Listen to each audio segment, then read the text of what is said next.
put your hands together. First, stand on your feet and just give God praise. Stand on your feet. Give God praise. Come a little closer, Pat. Come a little closer. Pastor Burton is the brother of, we all know, co-pastor Jennifer Burton. Excuse me, Jennifer Caraway, but that's Patrick's sister. So he's no stranger to the greenhouse, and he has an amazing, Lord, we thank your testimony. I will do everything I can not to get too emotional. I got to preach, but when you hear what God has done and what God is doing, it should give you encouragement that no matter what you're going through, God is able. You can take your seats. I just want to honor God through this man's life.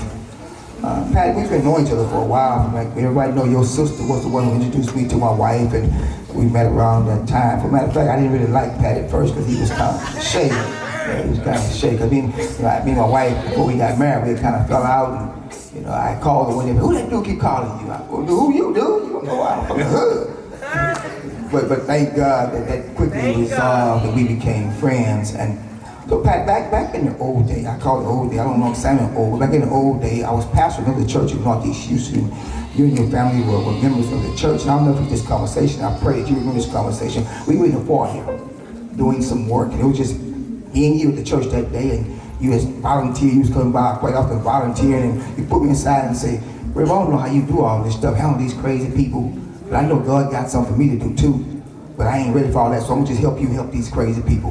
And we had that conversation in the foyer, and then after that, we never had another conversation like that. Everything was about sports from that day forward, and then we disconnected for a long period of time, and then I got a phone call a few months ago, and say Pat was in a very difficult car accident and don't know if he's gonna make it. Well, of course you made it because you're here. But let's start first. And I say first because it's still unfolding. Let's start first. That morning you woke up a normal day and something happened. Can you describe, and Chase has some pictures he can put up, can you describe that day to the best of your ability, what you remember or what you've been told happened? I can tell you what they told me happened because that day, I don't know if God wanted me to remember it or not, but he took the entire day from me. He took that August the 23rd from me. I've been known, my friends, everybody that know me, I have a pretty strong memory. I call you on your birthday, I text you, I'm that guy. And that day was taken from me. Right now, I don't remember that day from that morning to whenever I woke up in the hospital. I just don't remember it, but I can tell you what they told me. I was coming back from the VA hospital, and I don't know what time.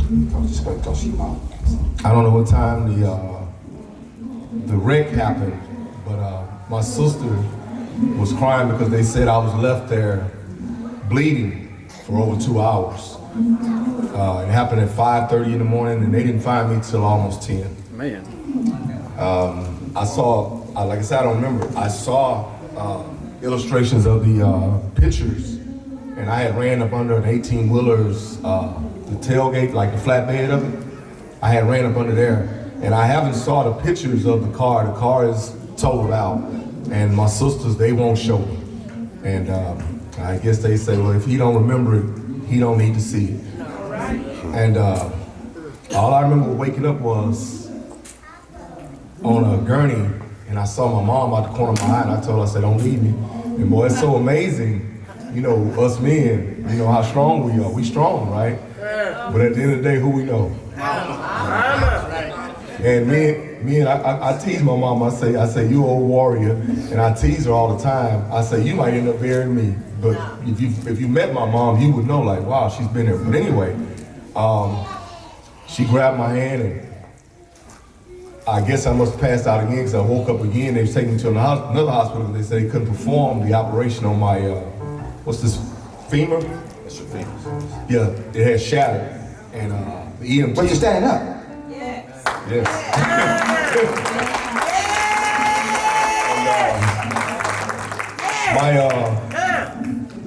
I heard the EMT telling my mom and my sister, they said, well, we've never seen this, but this guy, when we got there, he didn't want to get in, because I still don't know. They said I didn't want to get in the ambulance, so they said I got up and was walking around. And they said, you must have been walking around. The guy said he never saw that. And So they took me to the hospital, and they performed the operation. And of course, my children, everybody wanted to see me. I still didn't know what was going on. I promise you, I didn't know what was going on. And some days later, as I was putting everything together, I saw a bunch of people in the hospital. And if anybody ever been in the hospital in that state of mind, you know, everything is kind of busy. You trying to gather up what happened to you. Right. So when they released me from the hospital, some weeks went by, and I had to do a follow-up. And I thank my sister Audrey. That's my rock. That's my big sister. I got two sisters, Jennifer and Audrey. And Audrey's my rock. She gonna make me do something when I don't want to do it. And if Audrey speak, we all listen. That's my sister.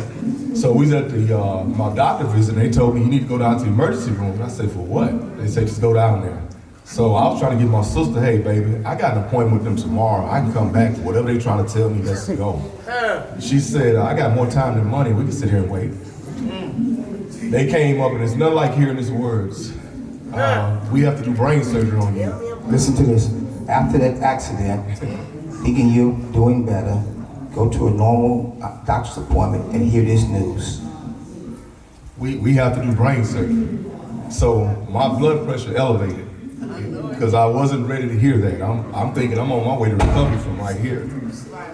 And again, my sister, she's right there. And she calling everybody. I can hear her she trying to hold it in. I can hear her. And I can hear my mama about to pass out through the phone. I can hear my sister Jennifer. I'm like, man, I'm trying to be cool, but I'm not, because I'm not ready for this. And they had to bring my blood pressure down, which took almost, I think, a day and a half. For you people, like I said, who've been in operations, you know it's a hard thing to do. And they was trying not to give me too many IVs, and so they had old-fashioned methods, alcohol, ice packs, put them on my head and stuff. And at this time, I'm kind of having what I call an out-of-body experience because I'm saying some gibberish.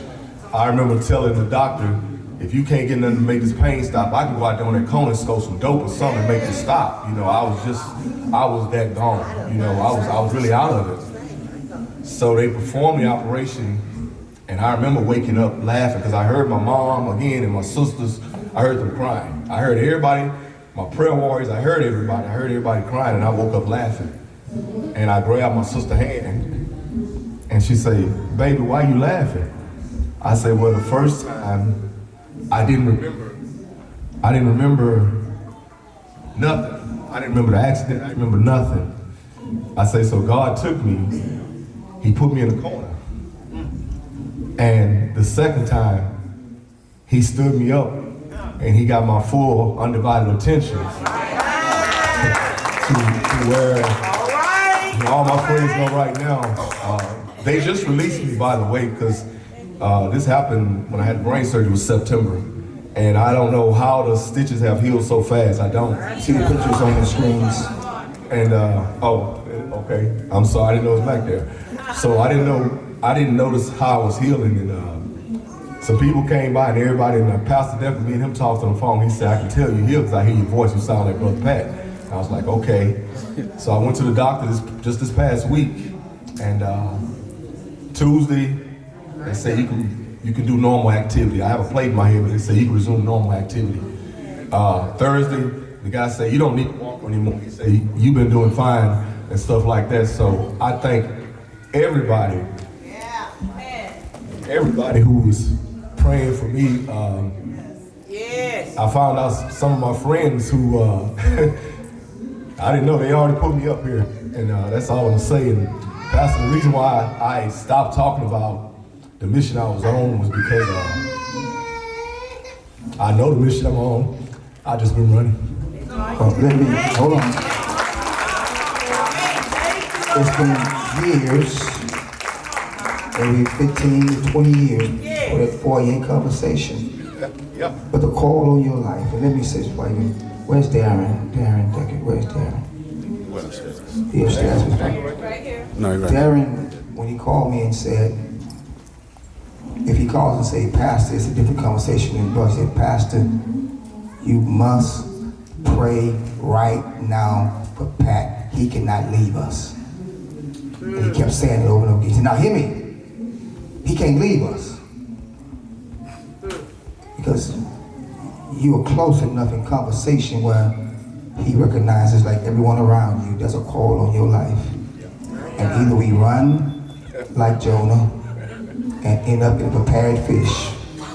But the good news about the prepared fish is going to spit us out when we are obedient to the call. You're not alive by accident. You are alive on purpose, with a purpose. And we're going to challenge you. But through your recovery, it will be because you're going to accomplish God's will for your life. And there are some guys you can reach with your testimony that I can't reach behind a pulpit, but God has an assignment and a purpose for your life. That's why you're alive, my brother. So we honor God for your life, but we thank God for the rest of your life. You will yield it to give God your life. I love you, brother.